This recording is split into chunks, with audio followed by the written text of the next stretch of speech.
इसके बाद मम्मी आने वाली है ना? हाँ आने तो वाली है, पर मैं मम्मी से नाराज हूँ। मम्मी के पास तो हमारे लिए टाइम नहीं है, बस ड्यूटी ड्यूटी ड्यूटी। ना हमारे साथ खाती हैं, ना हमारे साथ खेलती हैं। मैं भी नाराज हूँ। मम्मी आ गई, मम्मी आ गई। अरे ठीक हो बच्चों? हाँ ठीक है। भैया आपसे बात करना चाह रहे थे। अच्छा हम लोग दोनों आपसे नाराज हैं, आपसे बात करना चाह रहे हैं। क्यों बच्चे नाराज क्यों? आप सिर्फ अपनी ड्यूटी पे आ रही है हमारे साथ, तो आप हमारे लिए तो आपके पास टाइम ही नहीं है। अच्छा आप ये बताओ कि ड्यूटी पे अब देश ज़्यादा ज़रूरी है। अब तुम्हारे जैसे लाखों इस देश में हैं जिनकी हम रक्षा बॉर्डर पर रहते हुए करते हैं। अब ये बताओ बेटे, हमें आज़ादी कितनी बड़ी मुश्किल से मिली है। कितने लोगों ने अपने प्राण न्यौछावर करे हैं। पहले हम गुलाम थे, और हम हर एक पेरेंट्स का बच्चा ये सोचे कि उसके पेरेंट्स बॉर्डर पे क्यों हैं, हम नाराज़ हो जाएंगे।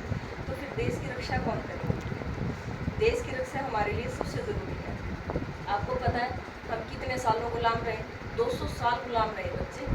अब 200 साल में अभी एक, जैसे हम एग्जाम्पल देते हैं, पक्षी है वो खुले आसमान में उड़ता है। जब उसको हम पिंजरे में कैद कर देते हैं तो उसकी कैसी हालत होती है, वैसी हालत हमारी थी। तो कितने देशभक्तों ने अपने प्राणों की आहुति दी है आज़ादी के लिए।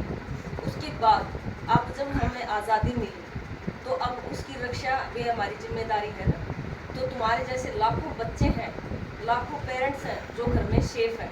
क्यों? क्योंकि हम अपनी मेहनत और ईमानदारी से ड्यूटी करते हैं।